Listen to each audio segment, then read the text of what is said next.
vida tiene su arco iris. El camino correcto no es el más fácil. Espejito, espejito, eternamente agradecido. No te centres en lo que dejas atrás. Busca lo más vital. Escucha tu corazón y lo entenderás.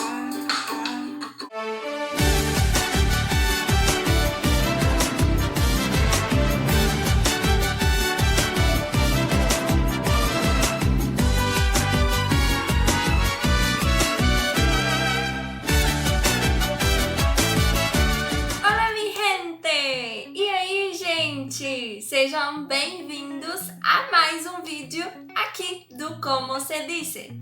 E no vídeo de hoje nós vamos voltar um pouquinho à gramática do espanhol. Os últimos vídeos que eu gravei foram vídeos mais com temas culturais, mostrando para vocês alguns documentários que vocês poderiam assistir, falando um pouco acerca das bandeiras ou até mesmo de alguns lugares na América Latina que são muito interessantes para você conhecer. Mas já tá no momento da gente voltar com os nossos vídeos de gramática e por isso eu trouxe o vídeo de hoje, em que nós vamos falar acerca dos tempos compostos no espanhol. Se é a primeira vez que você vê algum vídeo aqui do canal, não deixe de voltar e assistir os últimos vídeos falando acerca dos verbos e das conjugações verbais, já que o tempo composto que veremos hoje, ele também são conjugações que nós vamos ter dentro do espanhol. E lembrando que até então nós ainda estamos vendo dentro do indicativo, ou seja, que fala de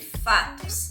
E no vídeo de hoje nós vamos trabalhar os 4 tempos compostos que nós teremos no espanhol quando estamos falando do indicativo. Nós veremos o pretérito perfecto, nós veremos o pretérito pluscuamperfecto, veremos o futuro imperfecto e veremos el condicional simple e compuesto. Cada um deles vai possuir um tipo de uso diferente, uma maneira de utilizar que é distinta, mas todos eles se formam com o verbo haber, de haver conjugado, mais um verbo, que aí vai depender da frase, do contexto, que seria o verbo principal no particípio. Lembrando que para o verbo estar no particípio, ele assume 2 possíveis terminações, dependendo se eles terminam em ar, er ou i. E essas terminações serão ado e ido. Então, participado, comido, sostenido, encontrado. Então, dentro dos tempos compostos, o que realmente vai mudar vai ser o verbo haver e nós teremos que identificar cada caso onde vamos utilizar cada tempo dos que veremos hoje. O primeiro que veremos é o pretérito perfecto. Quando vamos utilizar o pretérito perfecto? Utilizamos o pretérito, claro, para narrar um acontecimento passado, mas o pretérito perfecto é um acontecimento passado, mas que tem uma relação com o presente. Por exemplo, esta semana he viajado a Colombia. Esta semana he viajado. Viajado acá está en el participio y é o verbo haver conjugado no presente. Nós veremos essa formação. Mas por que eu digo que existe uma relação do passado com o presente? Porque é algo que já ocorreu no passado, entretanto, esta semana, nós ainda estamos nessa semana. Se digo esta semana, aún estoy en ella. E por isso tem uma relação com o presente. Outro exemplo. Hoy hemos tomado el avión a Lima. Hoy hemos tomado el avión a Lima.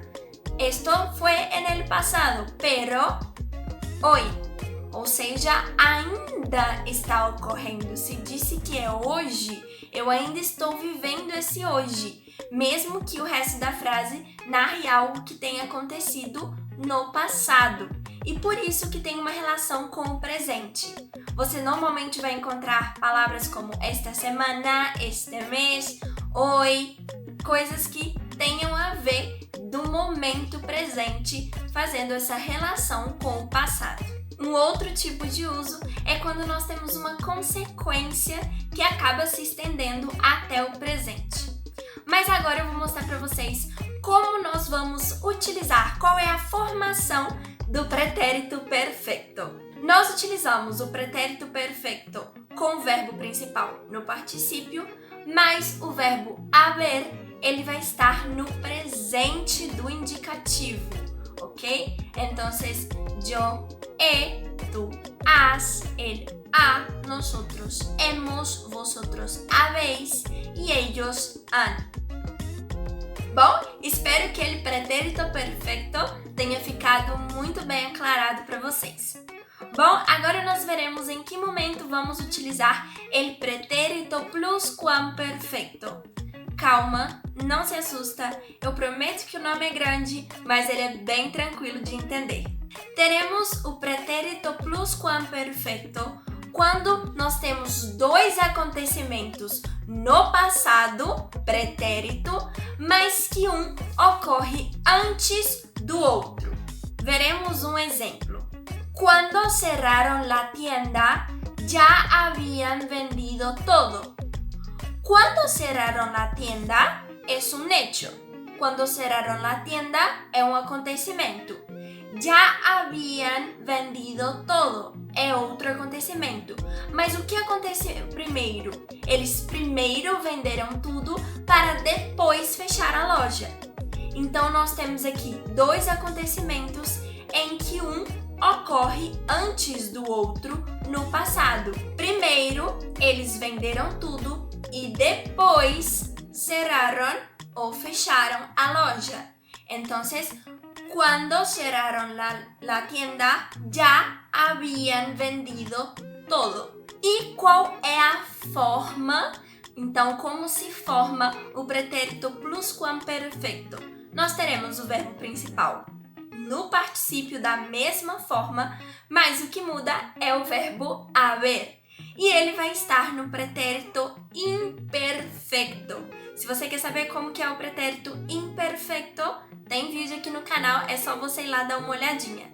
E ficará yo había, tú habías, él había, nosotros habíamos, vosotros habíais e ellos habían.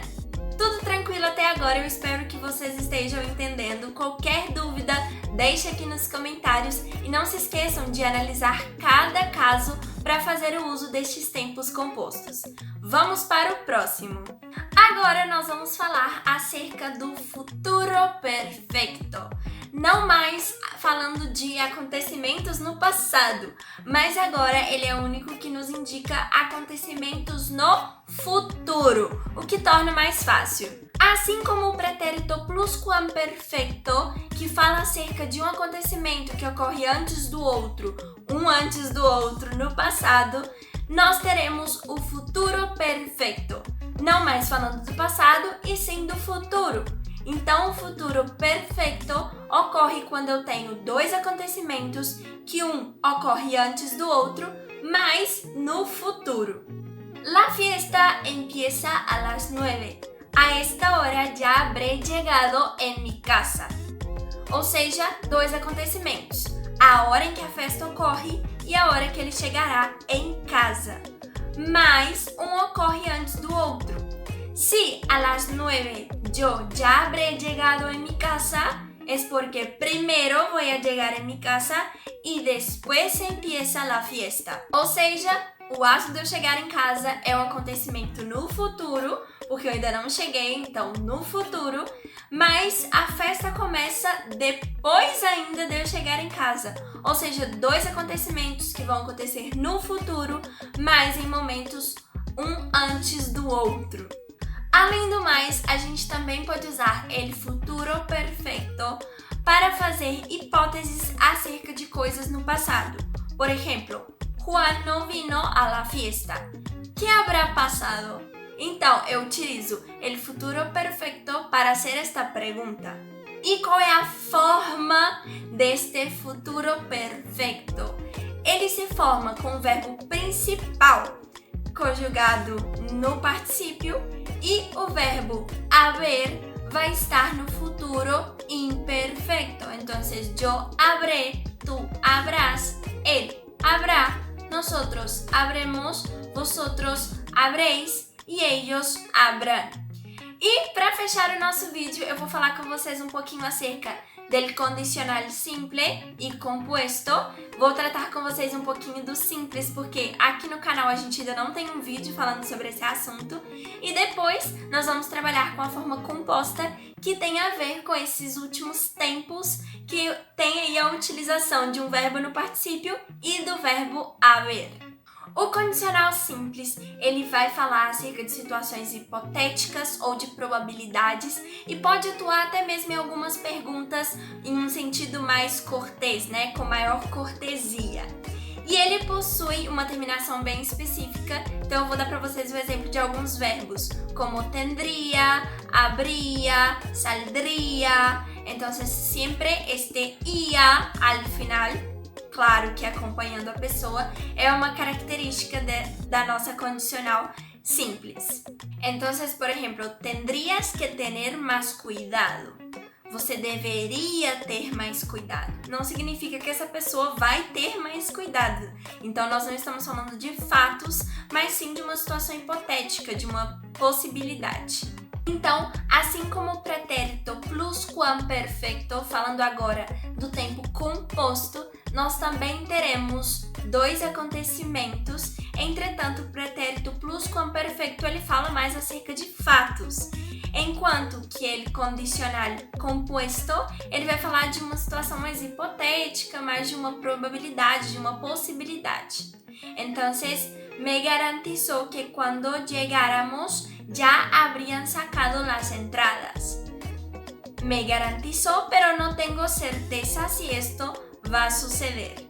E a forma, ela é muito simples, quis explicar para vocês um pouquinho bem rápido do condicional simples, porque vamos utilizar el condicional simple en el verbo haber. Entonces, yo habría, tú habrías, él habría, nosotros habríamos, vosotros habríais e ellos habrían, junto, claro, do verbo principal, e aí pode ser qualquer um, no particípio. E bom, pessoal, é isso. Eu espero que vocês tenham gostado, espero que vocês tenham conseguido compreender de uma forma aí bem rápida, bem básica, mas que já ajuda bastante no momento de falar e no momento da resolução de vários exercícios no espanhol. Qualquer dúvida, deixem aqui nos comentários e eu vejo vocês no próximo vídeo. Não se esqueça de deixar o seu like, de se inscrever no canal e até mesmo compartilhar com seus amigos que também estejam querendo aprender espanhol. Um beijo grande!